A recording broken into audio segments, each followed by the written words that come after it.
serta pemilihan media yang akan dipakai hingga kompetitor dan pesaing dari brand lainnya. Selain itu, copywriter juga bertanggung jawab dalam menulis konten atau copy yang jelas sesuai dengan tone of voice sebuah perusahaan. Jangan terlalu terpaku atau fokus pada satu titik aja, pada satu hal aja, yang akhirnya bisa membuat Anda memblok pikiran informasi yang masuk. Sebaliknya, nah sebelum kita menganalisa tantangannya, kita ketahui dulu yuk, kira-kira apa saja sih tugas dan tanggung jawab dari seorang copywriter. Jadi, tujuan adanya copywriter itu dalam suatu bisnis biasanya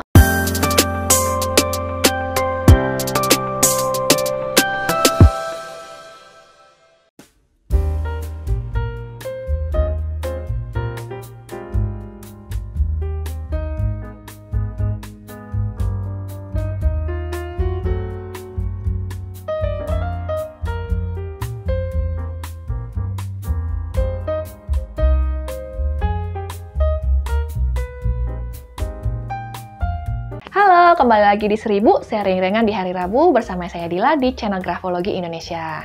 Anda pasti pernah kan melihat poster iklan dan promosi seperti ini, dan ini.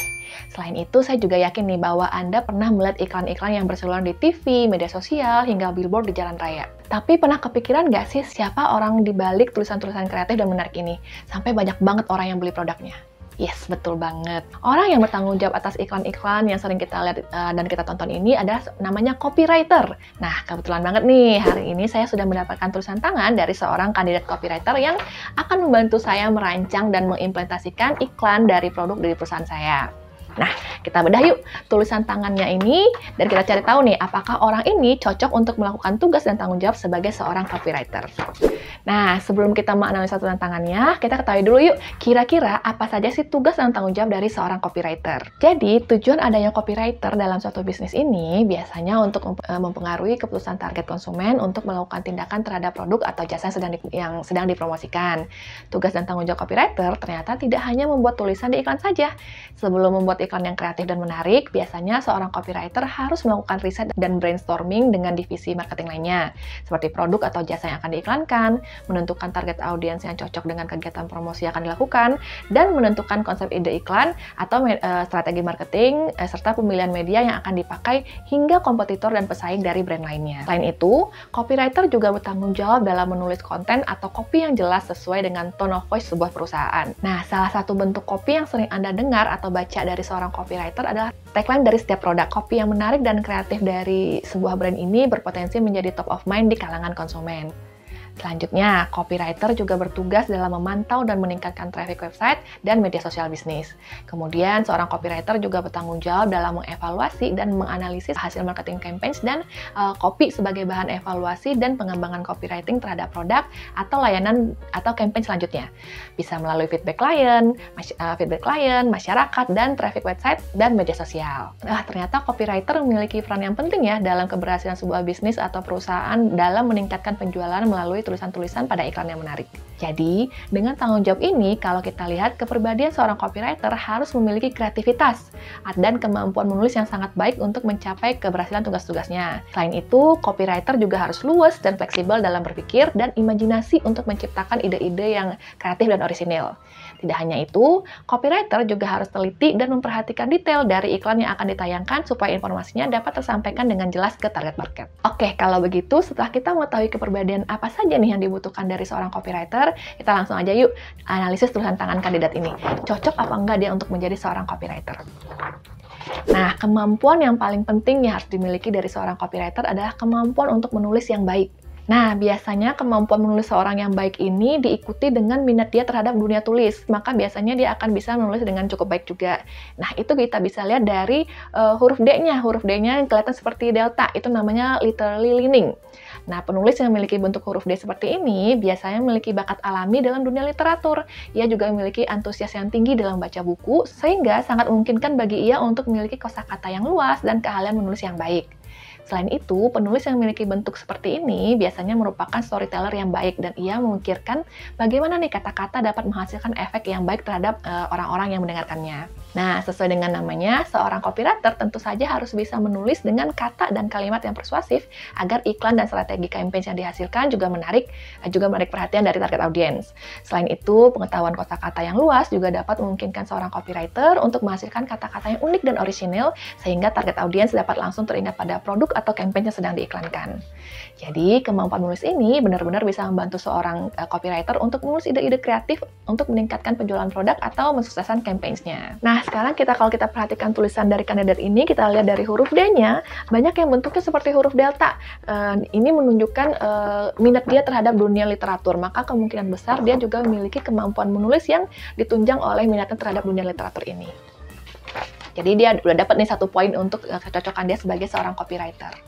Traits kedua yang perlu ada dalam diri seorang copywriter adalah kreativitas yang tinggi. Masih berhubungan dengan traits serta tanggung jawab yang tadi sudah kita bahas, seorang copywriter perlu memiliki kreativitas yang tinggi untuk menghasilkan copy yang menarik. Nah, ciri tulisan dari orang yang kreativitasnya tinggi seperti ini bisa kita lihat dari bentuk huruf-hurufnya yang unik, serta biasanya tidak umum. Nah, itu tuh menunjukkan kreativitas yang tinggi.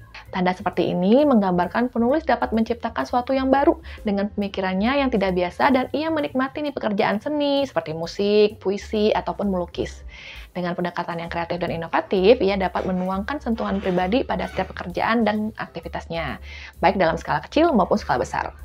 Dalam sebuah perusahaan, karyawan yang kreatif mampu untuk menciptakan dan mengembangkan produk-produk baru dan strategi pemasarannya. Nah, sekarang kalau kita lihat dari tulisan ini, wah, ternyata tulisan ini lumayan banyak ya bentuk-bentuk huruf uniknya. Seperti misalnya kita lihat nih dari huruf R, A, dan H itu bentuknya unik-unik. Jadi kalau misalnya udah kita hitung nih seperti tadi tanda delta, terus juga dengan tulisan yang unik seperti ini, orang ini udah punya 2 poin nih sebagai orang yang cocok jadi untuk posisi copywriter. Tanda yang ketiga yang kita lihat adalah kemampuan untuk berimajinasi. Nah, kemampuan berimajinasi ini ada 2, ada yang abstrak maupun material. Nah, perbedaan tanda dari 2 kemampuan imajinasi ini terdapat di loops di zonanya, apakah zona atas atau zona bawah. Untuk orang dengan imajinasi abstrak, dia memiliki loops yang besar dan lebar di zona atas. Kalau misalnya satu lagi, imajinasi material, loopsnya itu lebar di zona bawah, seperti contoh ini. Nah, sekarang kita bahas dulu yuk. Untuk imajinasi abstrak ini, biasanya penulis memiliki tulisan yang lebar-lebar tadi kan di loopsnya. Dia itu mampu untuk memvisualisasikan dan menggambarkan sesuatu di dalam pikirannya. Biasanya penulis memiliki banyak sekali ide yang bermunculan, dan hal ini tentu saja cenderung membuat penulis sebagai orang yang kreatif dan menguntungkan kalau ia menggunakan kemampuan ini secara produktif. Dengan ide, gagasan, konsep, dan pemikirannya yang baru, ia mampu untuk menciptakan hasil pekerjaan yang inovatif dan tidak kaku. Nah, sekarang kita lanjut ke imajinasi material. Perbedaannya dengan imajinasi abstrak adalah kalau dalam imajinasi material ini, orang itu yang dia imajinasikan, dia bayangkan itu lebih kepada hal yang bisa tampak, yang nyata gitu. Jadi ada bendanya. Dengan kemampuan imajinasi ini memungkinkan dia untuk memikirkan objek terbaru dan menarik. Contohnya, dia dapat membayangkan produknya yang akan dibuat menjadi terkesan modern, mewah, atau sederhana. Atau ia juga bisa membayangkan bentuk dan cara pengemasan menjadi lebih menarik. Atau juga ia juga bisa membayangkan kira-kira warna apa ya yang cocok dengan produknya. Nah, jadi dengan imajinasinya ini, dia tuh gampang terinspirasi dengan gambar produk yang sudah ada dalam pikirannya. Nggak perlu pusing-pusing lagi deh mikirin produknya seperti apa. Kedua kemampuan berimajinasi ini berkesinambungan dan penting untuk dimiliki oleh copywriter karena pertama, kemampuan imajinasi abstrak dapat membantu seorang copywriter untuk menghasilkan iklan atau strategi campaign yang menarik, yang unik, atau yang berbeda dari produk pesaing lainnya sehingga bisa menghasilkan konsep yang fresh. Kedua, kemampuan imajinasi material memungkinkan copywriter untuk memvisualisasikan konsep iklan yang fresh dengan pemilihan kata-kata yang sekiranya mungkin dapat menarik perhatian dari target audience hingga sampai ke pemilihan media pengiklanannya. Nah, kalau kita lihat dari tulisan ini, si kandidat ini kelihatannya kalau dia cukup punya potensi nih di imajinasi. Jadi tulisan ini tuh ada imajinasi abstrak sama imajinasi materialnya. Imajinasi abstraknya bisa kita lihat dari huruf di zona atas nih, ada B, L, K, H-nya yang lumayan lebar-lebar. Juga di zona bawah itu imajinasi materialnya, G, Y, J-nya juga lumayan lebar ya loopsnya. Jadi ini menunjukkan bahwa orang ini punya potensi di bidang imajinasi. Lanjut ke traits yang keempat, yaitu fluidity atau keluasan dalam berpikir. Nah, tanda dari seseorang yang memiliki karakter fluid ini dalam tulisan tangannya biasa kita lihat dari huruf-huruf yang menyambung atau mengalir. Contohnya seperti huruf G yang kayak angka 8. Terus ada juga tibar yang tibarnya itu nyambung ke huruf berikutnya. Nah, seperti itu. Bisa kita lihat dari contoh berikut ini. Penulis yang memiliki tulisan seperti ini, biasanya ia adalah orang yang fleksibel dalam berpikir, dan juga ketika berkomunikasi, karena ia juga memiliki kepekaan terhadap frasa yang tepat. Ia mampu untuk merancang kata-kata secara logis dan menjadikannya sebuah bahasa yang enak untuk didengar. Tidak hanya itu, penulis juga nggak punya kesulitan untuk loncat nih dari satu topik ke topik yang lain dalam pembicaraan. Nah, biasanya penulis yang luas pun pandai untuk berdebat karena mereka yakin akan kemampuan untuk menyampaikan ide atau gagasan dan mampu nih untuk mempengaruhi orang lain untuk menerima sudut pandang mereka. Jadi, traits ini sangat sesuai nih dengan tugas dan tanggung jawab copywriter untuk membuat iklan yang dapat meyakinkan para calon konsumen untuk membeli produk yang ditawarkan. Selain itu, copywriter juga harus bisa luas dalam memikirkan topik yang akan dapat diaplikasikan dalam iklan atau strategi campaign sehingga dapat mengungkapkannya dengan menarik dan meyakinkan. Nah, sekarang coba kita lihat dari tulisan kandidat yang ini. Kira-kira ada nggak fluidity dalam tulisannya? Kalau kita lihat secara garis besar sih nggak terlalu kuat ya fluidity-nya, tapi cukup terwakilkan misalnya dari huruf deltanya yang kayak mengalir seperti ini. Jadi, walaupun tanda originalnya nggak ada, tapi dia masih punya sedikit indikasi fluidity atau fleksibel dalam berpikir. Terakhir, tanda terakhir yang harus kita perhatikan dari seorang copywriter yang baik adalah attention to details atau memperhatikan detail-detail kecil, teliti. Yes, betul banget. Seorang copywriter harus punya traits ini supaya tidak salah dalam menyampaikan informasi produk ke target audience. Tanda tulisan dari traits ini adalah biasanya tuh dari huruf titik di atas huruf I dan J. Jadi titiknya itu ada lengkap semua. Di mana dia akan memperhatikan bahkan pada hal sekecil apapun dan secara spesifik. Bagi si penulis, item terkecil pun termasuk hal yang penting dalam keseluruhan pekerjaannya. Penulis dengan tanda ini juga jika diberikan di sebuah pekerjaan, biasanya menekankan pada hal detail, di mana dia akan memperhatikan pada bahkan sampai hal sekecil apapun dan dengan spesifik.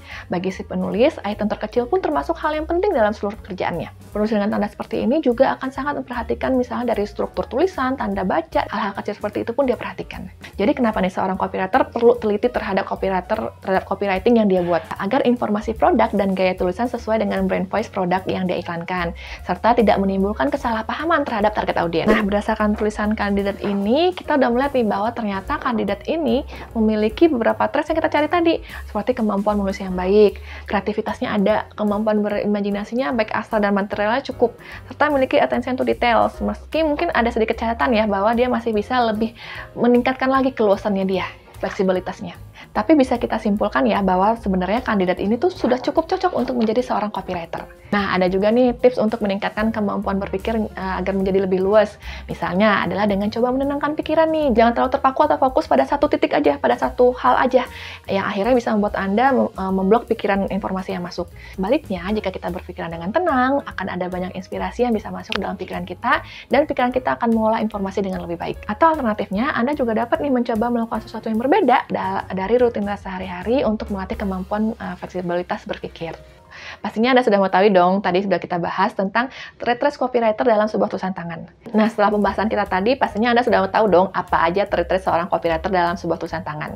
Nah, saya penasaran nih, kira-kira ada nggak nih trait-trait yang sudah kita bahas tadi muncul dalam tulisan tangan Anda? Coba tulis di kolom komentar di bawah ya, siapa tahu Anda juga berpotensi untuk menjadi seorang copywriter yang hebat. Gimana? Seru kan menganalisa tulisan tangan? Anda juga bisa loh menganalisis tulisan tangan Anda sendiri atau keluarga dan orang-orang terdekat Anda dengan mempelajari grafologi. Bisa dengan mengunjungi website kami di grafologiindonesia.com/kursus grafologi. Materi dan panduannya lengkap. Oh ya, kalau Anda punya request nih, kita mau bahas profesi yang lain yang mana? Bisa tulis juga di kolom komentar. Jangan lupa di like dan share juga ke teman-teman Anda, dan jangan lupa juga klik tombol subscribe bagi yang belum. Dan nyalakan loncengnya juga agar Anda tidak ketinggalan ilmu-ilmu grafologi lainnya. Sampai jumpa lagi. Bye-bye.